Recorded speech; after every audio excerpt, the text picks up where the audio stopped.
শহরে গলার কাটা হয়ে দাঁড়িয়েছে অনিবন্ধিত অটোরিকশা বা মিশুক।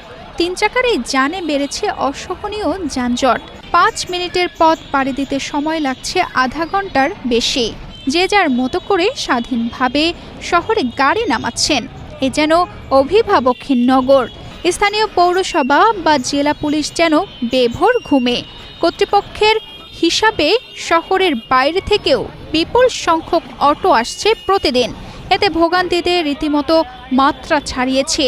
তীব্র যানজট, দুর্ঘটনা ও জনভোগান্তি কমাতে অনিবন্ধিত অটো রিকশাগুলো নিবন্ধনের আওতায় আনার কথা জানায় পৌর কর্তৃপক্ষ। প্রতিদিন শহরের প্রধান সড়কগুলোতে অটোরিকশার দীর্ঘ সারি ও যানজটে স্থবির হয়ে পড়েছে স্বাভাবিক চলাচল।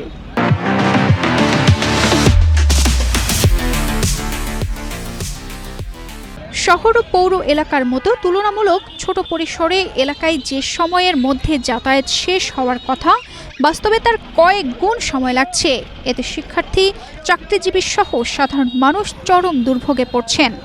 যখন আমরা বেলার ওইখানে সময় 10 মিনিট দরকার, তো ওইখানে আধা ঘন্টা 40 মিনিট সময় লাগে যায়। টাইমে আমরা কলেজে যাইতে পারি না, আমরা ক্লাস আমরা ঠিক টাইমে করতে পারি না, কোচিং থাকে ওইগুলো বিভিন্ন আমরা কাজ ঠিক মতো আমরা করতে পারি না। নরসিংদী যানজট এখন গলা কাটা হয়ে দাঁড়িয়েছে। যে যানজটগুলো আমরা প্রতিনিয়ত আমরা ভোগান্তিতে আমরা থাকি। জেলখানার মোড়ের ওইখানে যে পরিস্থিতি হয়েছে যানজট নিয়ে, দেখা গেছে কি 5 মিনিটের রাস্তা প্রায় মিনিমাম ওইখানে 40 মিনিট বা 1 ঘন্টা সময় আমাদের ওইখানে দিতে হয়। ভোগান্তি কি প্রচুর। ধরেন জরুরি একটা রোগী ওইখানে রোগী আছে আমাদের, ওইটা নিয়ে আমরা একদম যাইতে পারতেছি না এই যানজটের জন্য শুধু খালি।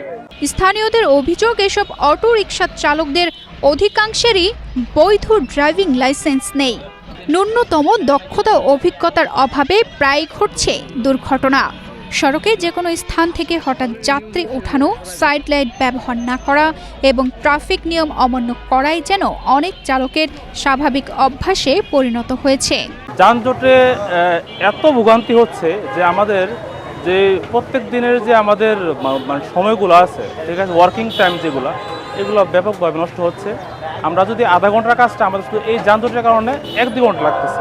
এবং ধুলাবালির এত ভয়াবহ মানে বাজে অবস্থা যে আমরা যদি বাসা থেকে মনে কর বের হলে 1-2 ঘন্টা যদি মনে বাইরে থাকি, তাহলে আমাদের অবস্থা খুবই একদম মনে নাজেহাল হয়ে যায়। এখন যে মিশুক অটোগুলা যারা ছোট অল্প বয়স, তারা একটু ব্রেকটা ধরতে পারলেই নিয়ে বের হয়ে যাচ্ছে রাস্তার মধ্যে। জনসাধারণ দেখা গেছে প্রতিদিন দুর্ঘটনার শিকার হচ্ছে।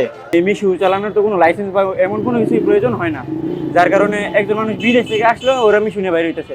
রাস্তাঘাটের মধ্যে আমরা প্রায় চলাফেরা করতে অসুবিধা হয়ে যেতেছে। একজন মানুষ যে মানে শান্তিমতোভাবে একটু হাঁটা চলা করবে এই অবস্থাও নাই।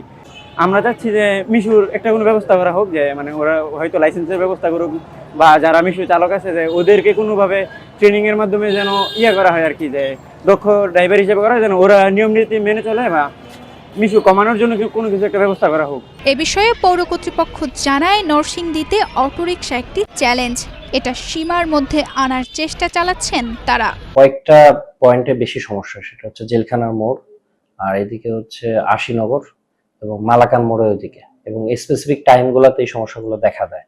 আমরা স্লট ভাগ করেছি, স্লট ভাগ করে এখানে ট্রাফিকে নিয়োজিত আমার বর্তমানে 20 জন আছে পুরো ট্রাফিকের নিয়ন্ত্রণে। তাদেরকে স্লট ভাগ করে লোক জনবল ঠিক করে দেওয়া হয়েছে।